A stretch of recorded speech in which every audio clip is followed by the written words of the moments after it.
평균 해발 4,000m의 티벳 고원. 지구상에서 가장 높은 고원지대이자 아시아 주요 강들의 발원지입니다. 이 지역에는 불교를 믿는 중국의 소수민족인 장족들이 소와 양을 키우며 유목생활을 합니다. 그런데 이 유목생활에 반드시 필요한 것이 바로 사작입니다.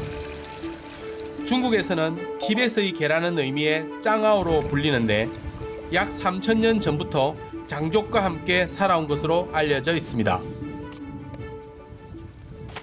80kg 이상 나가는 큰 덩치와 사나운 성격, 온몸을 뒤덮은 긴 털 때문에 사자개로도 불립니다.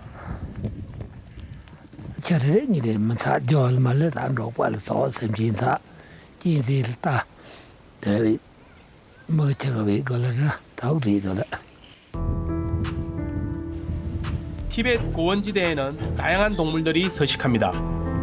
야생 영양, 마멋 등의 초식 동물은 물론이고 이들을 먹고 사는 눈표범을 비롯해서 늑대, 곰 등의 맹수가 항상 유목민의 가축과 음식을 노립니다. 최근에는 곰이 먹을거리를 찾아 이 유목민의 집 지붕을 뚫고 들어가기도 했습니다.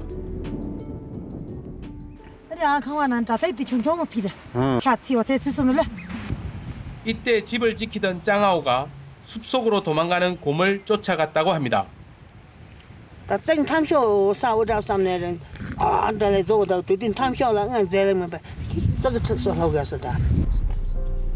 그때 부상을 입은 이 짱아오는 한동안 먹지도 못하고 시름시름 앓다가 최근에야 음식을 먹기 시작하고 기운도 차렸습니다. 근접 촬영을 위해 취재진이 가까이 다가가자 낯선 사람에 대한 경계심으로 맹렬하게 찢어댑니다. 개줄이 끊어진 적도 있다는 주인의 경고로 급히 뒤로 물러서야만 했습니다.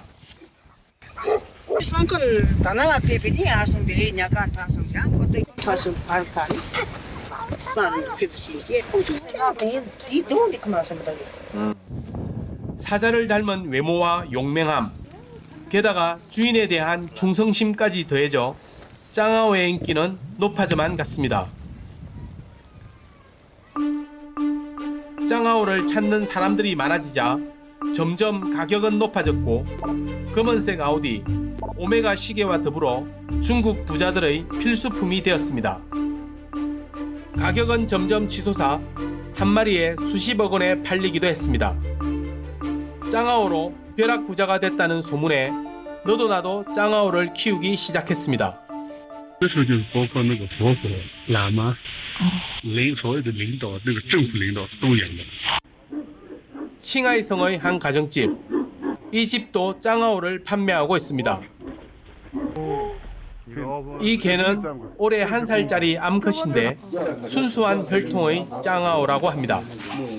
순종 짱아오는 온몸의 털이 유난히 많고 긴 것이 특징입니다. 就是这么长的，这个是山羊一样的，不是狗的毛一样的，就是山羊，就像我们那个在英文叫做 goat。 하지만 하늘 높은 줄 모르고 치솟던 짱아오의 가격이 몇 년 전부터 하락하기 시작했습니다.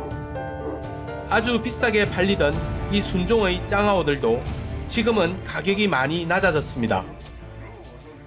以前的话，这个的话，最起码1000嘛没有，那个都还说500吧、700吧，这样的卖的好。现在就是还是我们就是喊的是10万块。 짱아오를 사간 도시의 판매자들이 현지에서 교배를 시켜 과잉 생산하면서 잡종도 많아지고 가격도 하락했습니다. 심지어 1,000위안에 파는 곳도 있습니다. 또한 가끔 언론에 보도되는 짱아오에 물리는 사고 소식. 특히 시진핑 주석 취임 이후 지속적으로 추진하고 있는 반부패 운동도 가격 하락에 영향을 미쳤습니다. 如果你就买，为了办傻事，然后就你就买了一只狗，肯定会是也是就属于那种贪污啊、贿赂啊。如果你送了它，肯定是准备要进监狱，知道。 이런 이유들로 수요가 줄어들자 짱아오의 가격은 폭락했습니다. 털이 잘 자라기 위해서는 우유와 요거트 등 비싼 먹이를 먹여야 하는데 가격이 폭락하자 사료비조차 감당이 어려워졌습니다. 사자개를 사기 위해 이곳을 찾는 사람들이 줄어들고 가격이 폭락하자 벼락부자의 희망이던 사자개가 점점 애물단지로 변하기 시작했습니다. 더 이상 버티기 힘들어진 사람들이 짱아오를 길거리에 버리기 시작했습니다. 버려진 짱아오들은 거리를 돌아다니며 먹이를 찾아 헤맵니다. 그러다가 차에 치거나 굶어 죽어 독수리의 밥이 되기도 합니다. 더 큰 문제는 사람들에게 위협이 된다는 것입니다.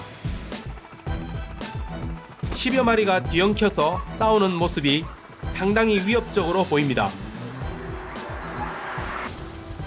흔치는 않지만 실제로 짱아오에게 물리는 사고가 생기기도 합니다. 反正我也不知道，就是害怕。我晚上也没出过。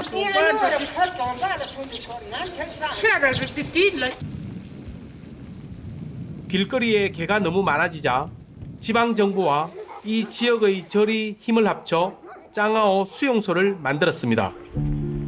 불교를 믿는 장족들은 개를 죽일 수도 없기 때문에 집단 수용소가 그나마 대안입니다. 이곳에만 무려 800마리의 개가 있고 이런 수용소가 주변에 몇 군데 더 있습니다. 수용소의 짱아오들은 대부분 먹이 부족과 질병으로 인해 고통받고 있습니다. 티벳 고원의 장족에게 충성하며 3000년을 함께 해온 짱아오. 사람들의 탐욕 때문에 원래 있던 평화로운 보금자리를 떠나 거리를 떠돌고 수용소에 갇힌 안타까운 신세가 되고 말았습니다.